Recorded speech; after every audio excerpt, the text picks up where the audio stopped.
Bonsoir, merci d'être nombreux présents pour ce rendez-vous de ce soir autour de l'architecture, comme ça a été le cas hier avec notre partenaire, le CAUE, sur une conférence de Nadia Samy, où nous avons appris des choses très, très intéressantes sur les questionnements des architectes qui tentent de plus en plus de travailler avec des sociologues. Ce soir, Pascal Drière présentera notre invité Guy Tapie. Donc, je remercie le Forum urbain de nous avoir fait cette proposition de conférence. Sachez que ce programme a été réalisé en partenariat, et les partenaires d'ailleurs sont nombreux et remerciés à la fin de ce programme, et chaque proposition a été faite par nos partenaires. Nous avons simplement imposé une thématique qui était le CARE, ou l'éthique de la bienveillance, et les propositions, comme vous le verrez, dans ce programme sont intéressantes. Donc d'autres rendez-vous autour de l'architecture, avec un rendez-vous avec les archives de l'INA autour de Le Corbusier, le logement social, et également Ouslice, la maison construite par Rem Koolhaas. Ça sera le je m'y perds dans mes... Vous avez le programme, j'en ai remis. Il y a énormément de rendez-vous. Venez nombreux. Merci. Je vous laisse la parole, Pascal Drière. Oui.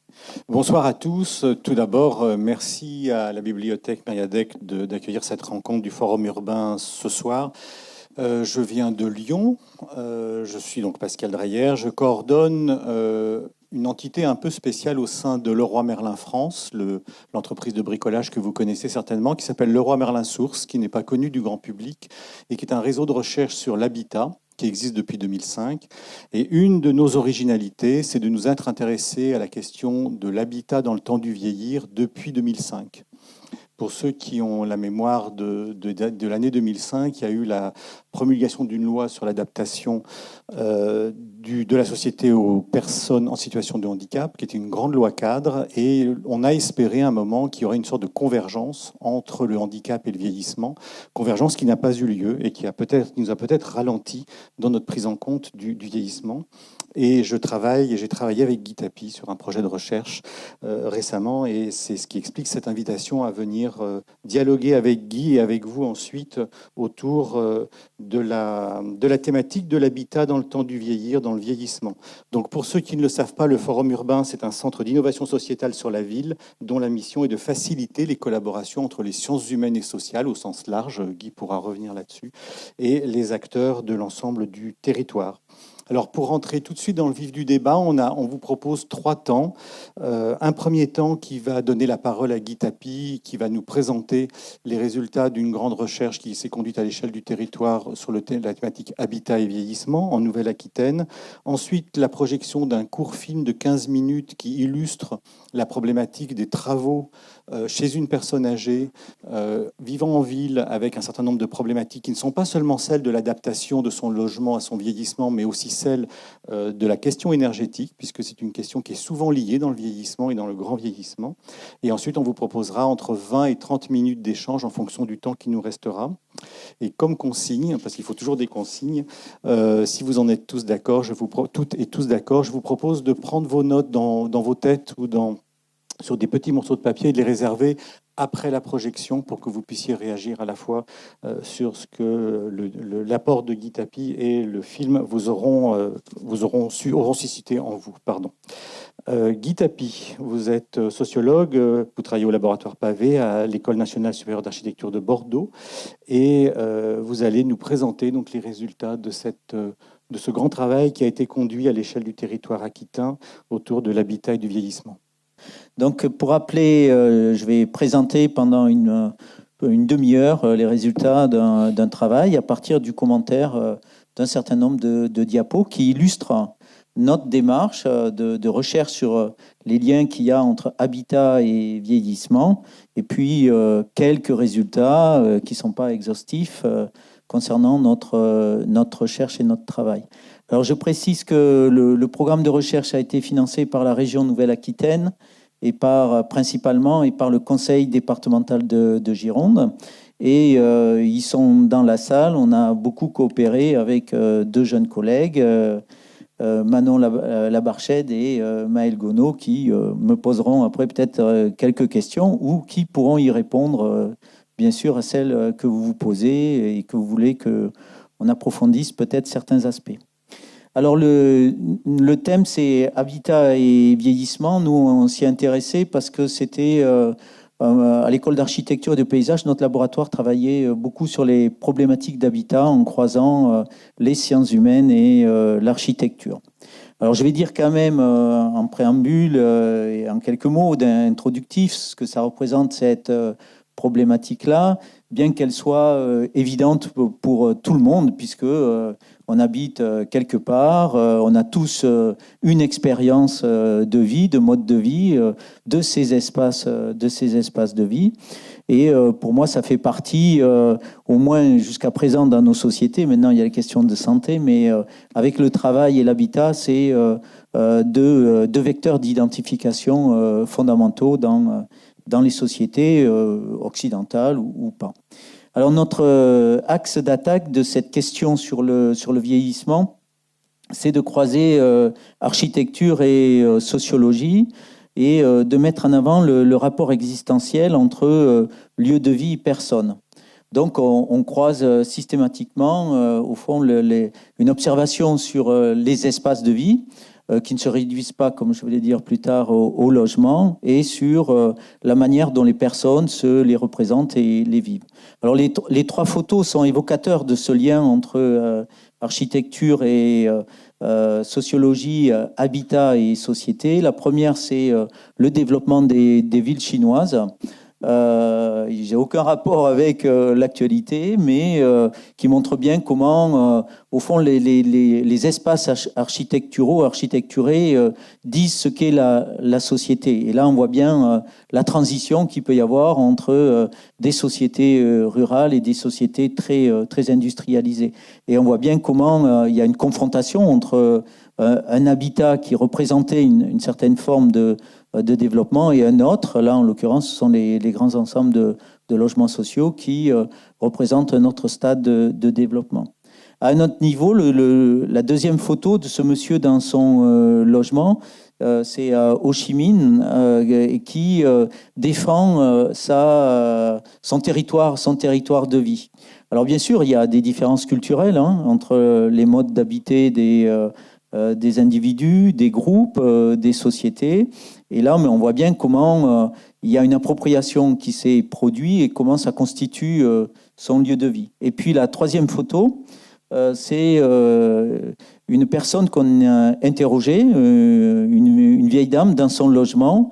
Et là, ce que je voulais mettre en avant, c'était l'éventuelle spécificité de l'habitat des personnes vieillissantes. Comment, au fond, le facteur vieillissement va introduire de nouvelles manières peut-être de s'adapter à ces espaces de vie. Alors ça semble évident, mais après pour les architectes par exemple ou les sociologues, l'idée de parler de spécificité, ça pose beaucoup de questions de liens entre la conception de l'habitat de la ville et après les modes de vie.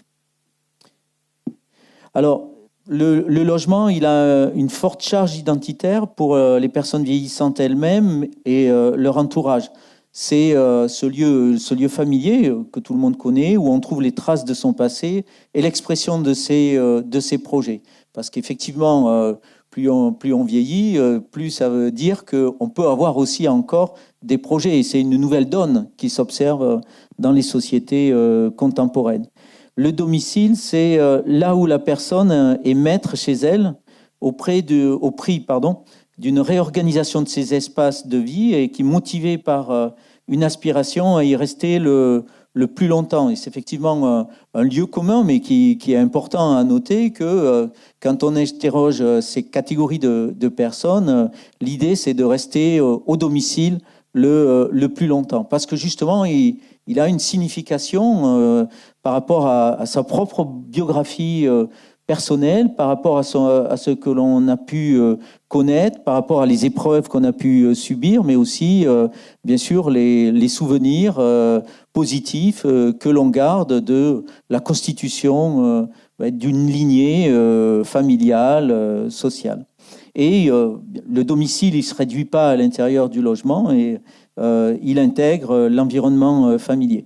Alors il y a des images là qui montrent comment on peut mourir aussi et le domicile être la dernière demeure, mais là c'est des photos issues d'un film d'un réalisateur italien qui montre, pour l'exemple, comment dans son histoire, au fond, la mère est venue mourir à son domicile où elle avait toutes ses habitudes. Mais bien sûr, c'est un cas extrêmement rare aujourd'hui, parce que peut-être que Pascal pourra a des statistiques, je ne sais pas, mais en tout cas, je crois qu'on meurt plus souvent à l'hôpital qu'à son domicile.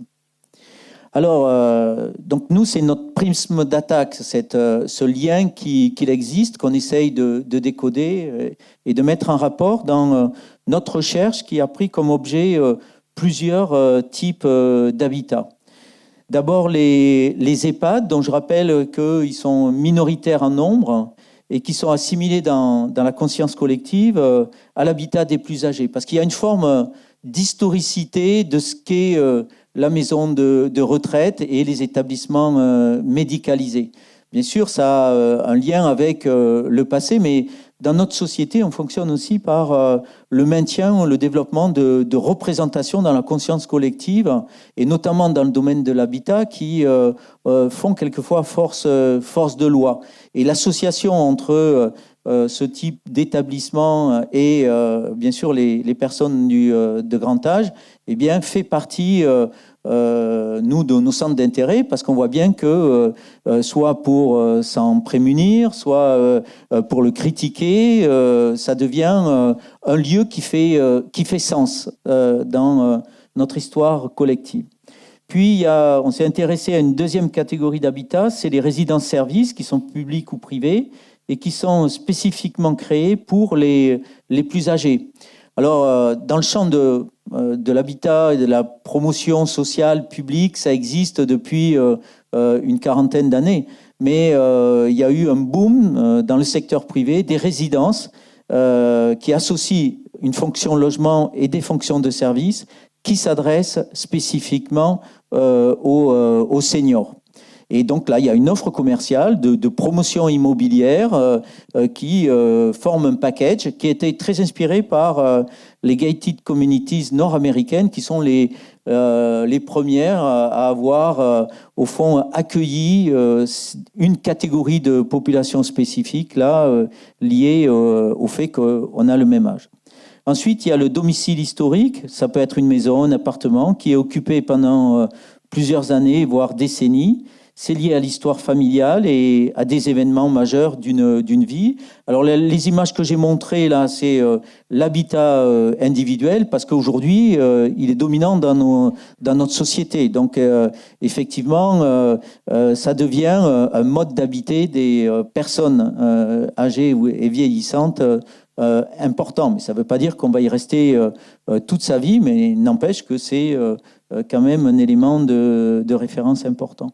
Et puis, on s'est intéressé aussi à d'autres types d'habitats qu'on considère comme alternatives, qui sont plus contemporaines, qui renvoient à l'idée de habitat intergénérationnel.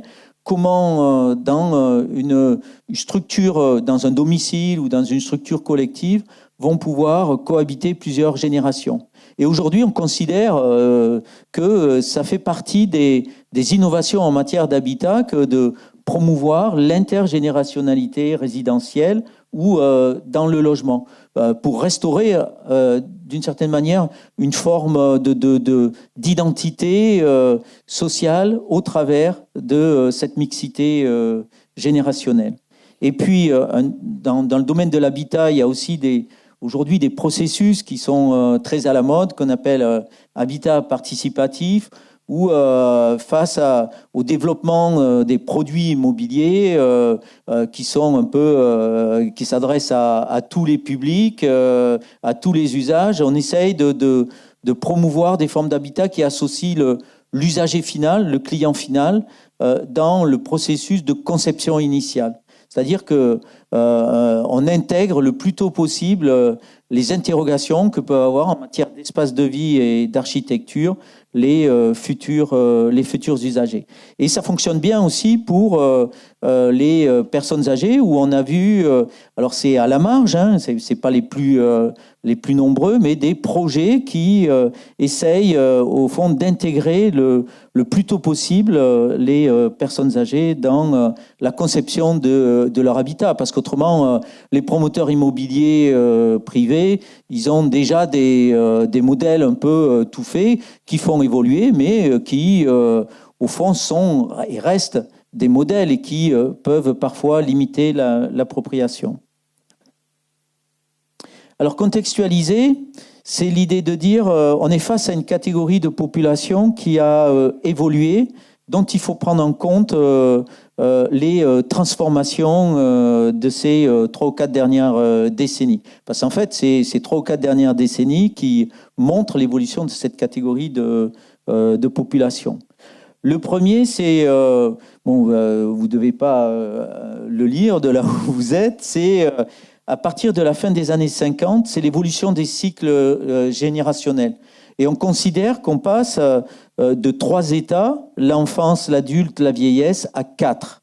Et avec une distinction au sein de la vieillesse entre le 3e et le 4e âge. Je vous épargnerai mon anglais, mais qui font reconsidérer l'identité de la vieillesse. Et ça, c'est une donnée sociétale fondamentale qu'on observe dans les sociétés développées et qui va quand même conditionner le regard qu'on va porter sur la vieillesse. Puisqu'on va considérer... Alors, en France, il y a une formulation qu'on appelle les seniors actifs. Ils sont à la retraite, mais ils restent actifs. Et les seniors qui sont beaucoup plus âgés et d'une certaine manière dépendants. Et il faut voir que cette distinction, ça a mené aux États-Unis, par exemple, la création de villages, de quartiers, de résidences spécifiquement dédiés aux seniors. Parce qu'on s'est rendu compte que, qu'il fallait prendre un autre palier dans le vieillissement qui n'existait pas jusqu'alors et qu'il fallait proposer des offres d'habitat qui correspondaient à leurs besoins. Et ça, c'est les résidences-services, les gated communities aux États-Unis, qui ont promu cette forme d'entre-soi de vie dans l'habitat des seniors. Le deuxième élément de contexte, par rapport aux enquêtes qu'on a fait, on a fait 150 entretiens. Alors pour les spécialistes, ça va parler, mais ça veut dire qu'on est allé effectivement au plus près de ce que pensaient les personnes à qui on s'adressait dans les situations d'habitat que j'ai évoquées. Et on voit bien qu'il y a des effets générationnels, des tranches d'âge socialement distinctes qui cohabitent.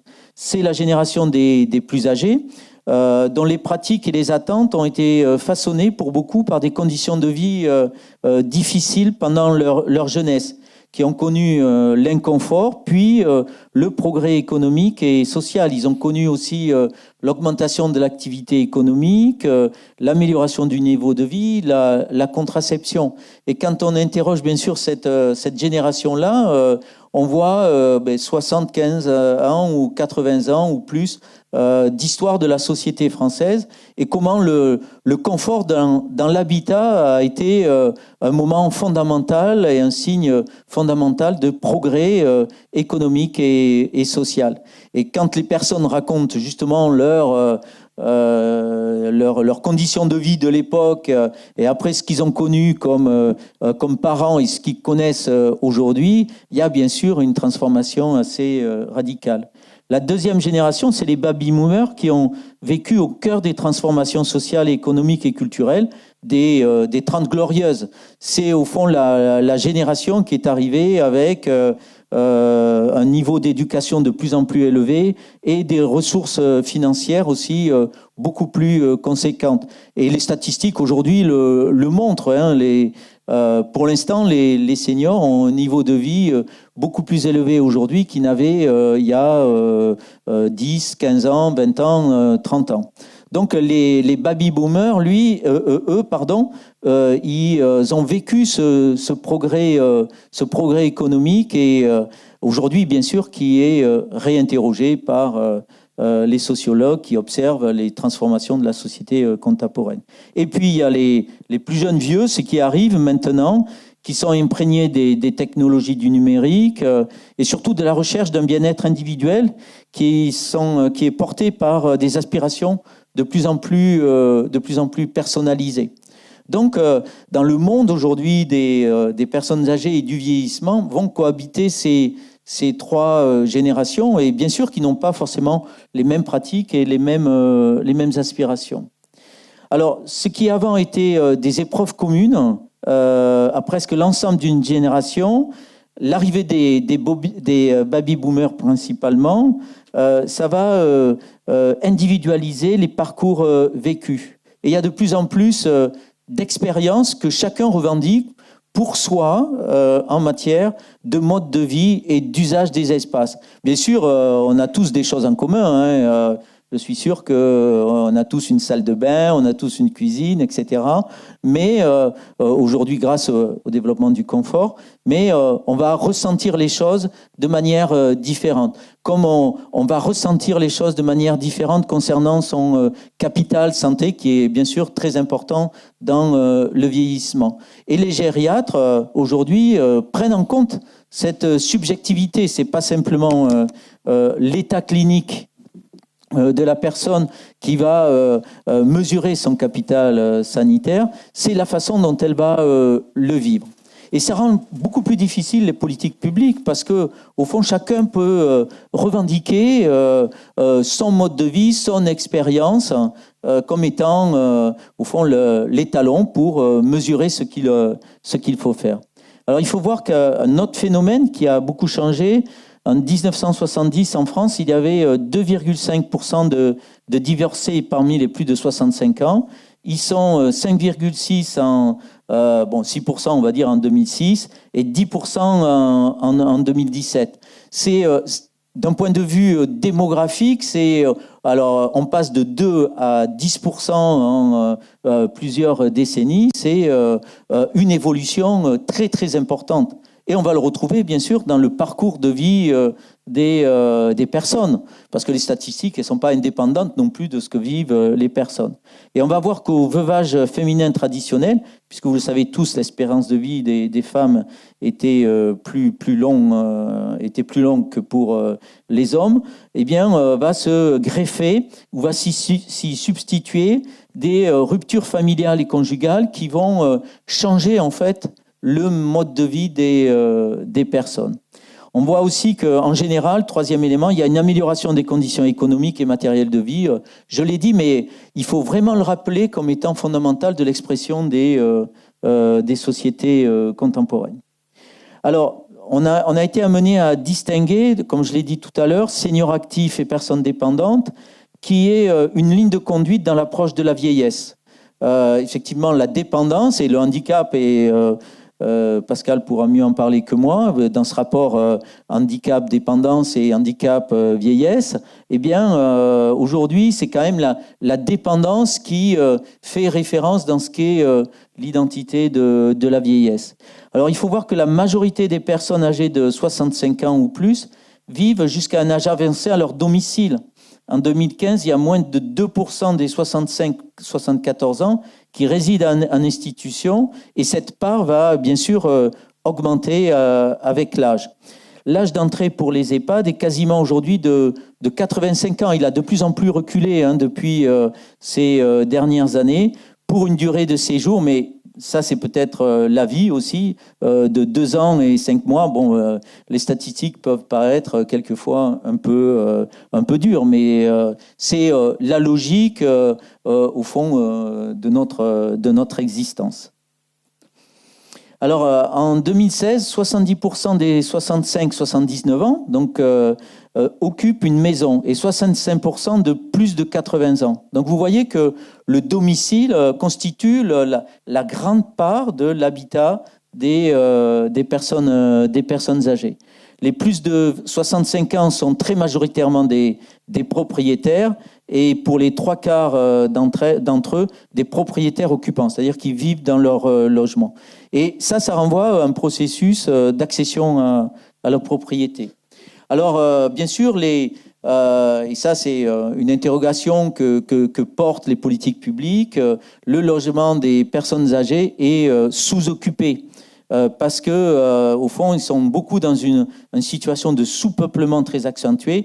38%, pardon, c'est énorme. Donc l'idée, ça a été à un moment donné de dire, il faut que ces personnes-là puissent loger des jeunes pour répondre à la tension du marché du logement dans certaines métropoles. L'ancienneté dans le logement est de 13 ans pour une personne de 50 ans et de 30 ans pour les plus de 80 ans. Voilà, ça dit bien à un moment donné ce que représente le domicile dans la durée de séjour. Et bien sûr, pour d'autres catégories d'âge, on n'observe pas de la même façon. J'ai encore combien de temps 10 minutes. OK. Alors, le troisième élément, voilà, contextualiser, ça veut dire que nous, après, on interprète aussi les trajectoires résidentielles des personnes, les modes de vie, les modes d'usage des espaces de vie, au travers de ces caractéristiques-là, qui nous donnent, au fond, un cadre aussi d'interprétation des effets du processus du vieillissement sur l'habitat. On a un troisième axe de travail sur l'appropriation. Et l'appropriation, c'est un concept qu'on utilise, un concept sociologique qui essaye de comprendre comment les personnes vivent leurs espaces de vie. Et on considère qu'il y a 3 niveaux d'appropriation. Le premier, c'est juger l'architecture, le lieu de vie. Qu'est-ce que je pense, moi, de ce bâtiment-là, de ce quartier-là, voire de cette ville-là? Quelle représentation j'ai des choses. Au fond, je peux très bien avoir une représentation très, très positive parce que j'y ai vécu pendant un certain nombre de décennies. Je peux très bien avoir une représentation négative, par exemple, des tours d'habitat, des grands ensembles de logements sociaux. Je n'y ai jamais vécu, mais dans l'inconscient collectif, l'image, ça est associé entre un type d'architecture et puis un type de mode de vie. Le deuxième niveau qu'on étudie, c'est la qualité de la vie collective dans l'unité résidentielle. C'est les liens de voisinage, c'est les liens sociaux, c'est les liens de solidarité et d'urbanité. Le logement, c'est pas bien sûr que l'image que j'en ai, c'est pas simplement mon logement dans lequel je vis, mon appartement ou ma maison au jour le jour, c'est aussi le quartier dans lequel je m'inscris. Et puis, le troisième niveau, la vie quotidienne dans le logement, qui renvoie pour nous à 2 notions. L'idée de bien-être, qui est nouvelle dans la manière de s'approprier le logement. Comment je m'y sens? Je m'y sens bien, je m'y sens mal, c'est quelque chose d'indicible quelquefois. Quelquefois, c'est souvent quelque chose de sensible, un bien-être psychologique. Et puis, l'habitabilité, c'est-à-dire, dans un logement, il y a toujours des fonctionnalités. Il y a des toilettes, il y a des salles de bain, il y a des lieux pour ranger les vêtements, les affaires, etc. Donc, l'habitabilité, elle est fondamentale dans la pratique du logement. Et on a appliqué cette grille-là à nos catégories d'âge, des personnes vieillissantes au départ, sans forcément avoir une idée. On va d'abord interroger un groupe de 65 ans, de 70, de 80, 85, mais c'était plus en lien avec les catégories d'habitat que j'évoquais. Alors en termes de représentation, là, ce que je vous présente, c'est de manière très, très simpliste nos résultats. On a en fait des types d'habitats qui sont plus, j'ai préféré employer le terme de ségrégation vraiment que d'exclusion. Et il y a des types d'habitats qui sont plus sur des registres d'inclusion sociale. Et l'inclusion, c'est un terme d'ailleurs qui a été renouvelé il y a 5-6 ans. On parlait d'intégration, on ne parlait pas d'inclusion. Alors du côté de la ségrégation, voire de l'exclusion, il y a bien sûr toujours ces EHPAD, ces maisons de retraite médicalisées, qui, au fond, représentent parfois la mise au banc, en tout cas une structure d'hébergement, d'accueil, de catégories de personnes bien singulières. Et dans les représentations, comme je l'évoquais tout à l'heure en préambule, eh bien, c'est bien inscrit dans notre mémoire et dans nos modes de vie. Donc, et pourtant, il existe, donc ça répond d'une certaine manière à une fonction sociale. Et puis, le deuxième, les résidences services qui sont destinés aux seniors, pour moi, font partie d'un habitat ségrégatif. Parce que on se crée comme ça un entre-soi. Alors, l'avantage, c'est que ça correspond très bien aux aspirations, aux désirs des seniors. Donc, il y a vraiment une correspondance plutôt bonne entre les espaces qu'on va y préfigurer et puis les modes de vie tels qu'ils vont être vécus. Mais qu'est-ce qu'on fait souvent dans ce cas-là? On érige des barrières, on érige une frontière entre un groupe d'âge et puis d'autres catégories de population. Et c'est assez remarquable quand on s'intéresse à la ville et à l'architecture, et on voit bien comment, effectivement, se créent comme ça des sortes d'îles spécifiques pour les seniors. Et là, pour moi, ça fait partie, effectivement, d'un habitat plus ségrégatif. Alors, par contre, comme je dis, l'offre d'habitat correspond bien aux aspirations et aux pratiques. Et puis, du côté de l'inclusion, il y a bien sûr le domicile, qui est représenté par. Alors, on n'a pas pris des personnes. C'est ce qui me frappe souvent, c'est quand on interrogeait personne, c'est un mobilier qui a l'importance, un lieu dans le logement, par exemple. Là, c'est le fauteuil. Le fauteuil est très important. Il est proche de la fenêtre. Enfin, je ne vais pas vous faire de dessin. Vous comprenez tout ce que ça veut dire, parce que ça met la personne en rapport avec ce qui se passe à l'extérieur. Donc là, le domicile, il garde une force très importante pour faire en sorte qu'il y ait une solidarité qui se crée, parce que c'est ce qui est finalement désiré. Alors aujourd'hui, bien sûr, ça peut devenir aussi des espaces de réclusion, les domiciles. Et là, il appartient effectivement à la société, aux politiques publiques, de faire en sorte que, on évite d'aller vers des processus de réclusion. Et puis la deuxième image, c'est l'habitat intergénérationnel, où on voit des formes de cohabitation nouvelles qui sont en train de s'installer pour faire en sorte que les générations communiquent entre elles, pour des raisons de partage de valeurs, de solidarité, et au fond de restaurer surtout la place des personnes âgées dans la société, dont ils ont pu être exclus, notamment le passage à la retraite, bien sûr, est un élément fondamental. Ensuite, dans le quartier, j'ai repris une phrase d'une personne qui disait « Je me sens bien ».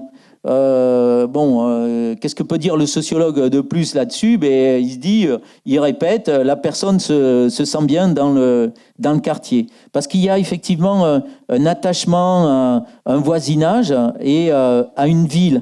Et c'est des pratiques accumulées au rythme des saisons, des années, des événements heureux, douloureux, et qui vont forger ce sentiment d'être dans un milieu connu. C'est une référence mentale et sensible fondamentale. Et quand effectivement, pourquoi les personnes âgées déménagent le moins possible, c'est parce que justement, là, très souvent, elles sont en rupture avec ces éléments de familiarité qui existent dans le quartier. Le quartier, il peut bouger aussi, bien sûr. Il y a des rénovations, il y a des transformations, les petits commerces s'en vont. On était tout un ensemble et le voisin qui meurt, la voisine qui déménage, etc. Mais pour les derniers qui restent, c'est fondamental de pouvoir faire référence à ce milieu de vie. Et puis, il y a le troisième niveau qui est le logement. Et là, on a mis en exergue en fait des conditions sociales et des conditions spatiales. Des conditions spatiales qui vont, des conditions sociales qui vont amener à transformer au fond son usage de son logement. Les deux images de gauche, quand vous regardez, c'est le corps. Bien sûr, la transformation du corps et des capacités cognitives ont des effets fondamentaux sur l'appropriation de son espace de vie, parce qu'on est ainsi fait, parce qu'on vieillit d'une certaine manière. Et là, les images, il y a deux clés souvent, c'est la chute qui est un moment peut-être un accident qui va soit provoquer une transformation des modes d'habiter, soit bien sûr la médicamentation qui peut à un moment donné être très importante chez les personnes vieillissantes. Mais là, ça montre bien comment le corps, il joue bien sûr de manière fondamentale. Et là, le sociologue que je suis, on s'y est pas forcément au départ intéressé, mais on voit bien la variable fondamentale qui constitue dans les modes d'appropriation. Et les deux images de droite retraduisent au fond l'esprit, comment au fond la mémoire, les souvenirs vont venir réactiver le rapport des personnes à leur environnement de vie. Et puis là, c'est un retraité un peu spécial qui reçoit, je ne sais pas si la dernière onction, mais d'un prêtre. Ça veut dire que les croyances aussi vont être motrices dans une forme de réappropriation de son espace de vie. Parce que là, on voit bien qu'il y a un changement, bien sûr, fondamental, qui, avec l'âge, va être de plus en plus marquant. Alors, il me reste 2 minutes, je pense que je vais dépasser d'1 minute 30 à peu près, donc voilà. Deuxième élément dans le logement, c'est les conditions spatiales. Et là, j'ai repris une série d'images qui montrent comment on a pu transformer le logement à partir des entretiens qu'on a fait. Alors, le plus classique, et Pascal est bien au courant de ces transformations-là, c'est la salle de bain. Comment on passe au fond de la salle de bain un peu traditionnelle, classique, à quelque chose qui va être adapté au vieillissement avec la star des personnes âgées, c'est la douche à l'italienne. Mais c'est pas que la douche à l'italienne, parce que ça, ce sont des exemples concrets où on voit, on restaure la salle de bain et on essaye d'en faire un lieu de bien-être et pas simplement un lieu qui s'adapte à ces petits ou grands handicaps progressifs. Le deuxième élément, la photo dessous, c'est les niveaux, la différence de niveau. Les architectes, ils aiment bien la différence de niveau parce que souvent, ça exprime des différenciations de fonction d'usage et de l'espace. Et c'est intéressant en termes de lumière, de volume et de conditions de vie dans les espaces considérés. Mais pour les personnes vieillissantes et âgées, c'est un peu la chose qu'on va essayer de contrôler et de réduire. Et donc, il peut y avoir ou pas toute une série de travaux ou d'accommodations de la personne à ces différences de niveau qui deviennent parfois plus accidentogènes. Vous avez aussi les deux schémas qui montrent comment dans une maison, un couple qui s'est retrouvé bien sûr à la retraite va reconstituer à l'intérieur de son espace ses coins à soi ou à chacun. Je ne sais pas comment on peut dire. Le coin du mari, le coin de madame. Donc, et là, il y a une nouvelle partition et usage de l'espace parce qu'effectivement, on se retrouve à cohabiter au quotidien, ce qu'on faisait beaucoup moins, bien sûr, quand on était dans le travail. Et la dernière image, c'est montrer comment, dans certains cas, des activités vont être rapatriées dans un seul lieu de vie à l'intérieur du logement. Je l'ai rappelé, c'est souvent les domiciles des personnes âgées sont en sous-peuplement. Après, ça devient plus difficile de monter à l'étage, ça devient plus difficile d'aller dans d'autres espaces. Et quand on vit seul ou seul, au fond, on va focaliser ensuite ses activités sur un espace donné. Alors, en conclusion, Ce que je voudrais dire, c'est l'idée que nous, on s'est quand même beaucoup intéressé à l'idée d'expériences sensibles, pratiques et sociales. C'est pas simplement que l'expérience sociologique. C'est aussi que là, le corps, l'esprit, les émotions, la sensibilité, la subjectivité de son rapport à son espace de vie et à soi vont jouer un rôle fondamental dans les mécanismes d'appropriation. Et on voit qu'il y a souvent des équilibres qui s'accomplissent entre un cadre de vie et des aspirations personnelles, des aspects fonctionnels et des engagements émotionnels. Et c'est ce qui fait la force du domicile, c'est que envers et contre tout, il a réussi à créer un équilibre de cet ordre-là. Et le vieillissement introduit une mutation originale des rapports des personnes à l'habitat et aux espaces de vie, en fait sous la pression, comme je l'ai dit, en même temps de mutations démographiques, sociétales, générales, et en même temps de mutations physiologiques, cognitives et sociales. Et voilà, j'ai été récemment en Inde dans le cadre d'un travail qu'on faisait pour l'école d'architecture et des paysages de Bordeaux, et bien sûr, les conditions du vieillissement ne sont pas les mêmes que les nôtres, pour montrer comment effectivement c'est un peu, il y a une universalité des questions qu'on peut se poser à ce sujet. Voilà, je vous remercie de votre attention.